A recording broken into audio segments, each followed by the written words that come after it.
Aujourd'hui, je vais vous proposer de parler d'un sujet dont je ne comprenais rien au départ. Quand j'ai lu, c'est le système nerveux sympathique et le système nerveux parasympathique. Je me suis dit, c'est quoi ce truc? Mais je pense que c'est important que tout le monde ait conscience de ce que c'est, vraiment. Et que, en tout cas par mes explications, les 5 minutes de capsule que je vais vous proposer, vous puissiez avoir le courage d'aller faire des recherches complémentaires pour mieux vous comprendre et mieux vous connaître. Car n'oubliez pas, car l'objet de cette capsule, c'est de vous donner des informations qui vous permettent de mieux vous connecter avec vous-même et avec le reste du monde.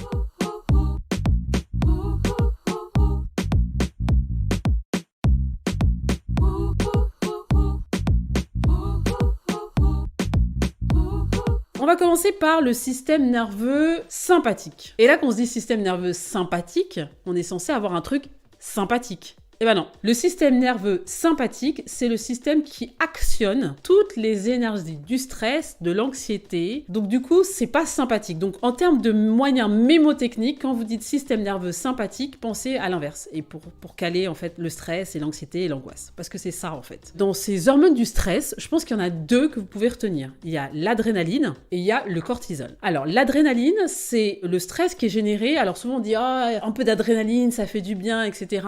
Oui. Ça peut faire du bien, mais à forte dose et de manière répétitive et sur le long terme, c'est pas très bon pour votre organisme. Donc l'adrénaline, vous la sécrétez quand vous êtes dans une situation qui provoque du stress, qui provoque une peur, une angoisse, un truc qui vient vous attraper comme ça dans l'estomac souvent, et qui vous donne ce stress, qui peut être agréable. Par exemple, des gens qui vont faire du saut en parachute ou du saut à l'élastique. La sensation que vous allez avoir au moment où vous allez vous jeter en fait dans le vide, c'est de l'adrénaline que vous allez produire. C'est en même temps grisant parce que vous avez ce sentiment de peur, en même temps vous avez ce sentiment d'excitation. Donc vous savez pas si vous avez peur ou si vous êtes excité de faire le truc. L'adrénaline, c'est ça. Les gens qui font du sport extrême de manière répétitive à haute intensité sont dans une recherche d'adrénaline. Parce que ce qui se passe, c'est que votre corps enregistre en fait le fait que vous sécrétiez cette hormone et ensuite il vous demande de le refaire parce que c'était quand même agréable de la ressentir. Le cortisol, ça c'est vraiment purement stress, hormone du stress. C'est-à-dire que vous arrivez dans une situation où vous vous sentez pas bien, vous êtes en anxiété, vous êtes en insécurité, vous produisez du cortisol. Pareil, on peut dire que cette production à petite dose peut vous permettre de sortir de votre zone de confort, peut vous permettre de vous dire, allez, on passe à l'action, parce que là, ça me stresse un peu. Allez, qu'est-ce qu'on fait? On fait quelque chose pour changer un petit peu l'environnement dans lequel je suis. Donc,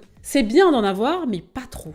Pas trop, parce qu'après vous avez blocage dans le dos, enfin tout un tas de conséquences. Donc, les hormones du stress sont à doser de manière consciente, à petite dose. Voilà. Mais bon, je sais, vous allez me dire, on est très stressé, le monde est stressant, etc. Vous êtes responsable vous-même, en vrai. Vous êtes responsable vous-même de votre santé émotionnelle et mentale. Le système nerveux parasympathique, donc là on dit parasympathique, mais en fait, c'est tout le système qui va vous permettre de générer le calme, la paix, le bien-être. En fait, dans ce système-là, il y a autre chose aussi, c'est tous les organes qui sont automatisés. On pense pas à respirer, on pense pas à digérer, on pense pas à le cœur, vous pensez pas au battement de votre cœur. Tous ces organes qui sont dits automatisés, c'est-à-dire qu'ils n'ont pas besoin de votre état de conscience pour fonctionner, ils sont là, ils fonctionnent, vous n'y pensez pas, font partie du système nerveux parasympathique. Donc forcément, ils sont très importants. Et quand vous mangez bien, que vous faites attention à vous, que vous faites attention à vos habitudes, à tous ces éléments-là, vous créez un système parasympathique qui vous met dans un état dans lequel vous vous sentez bien et vous êtes bien.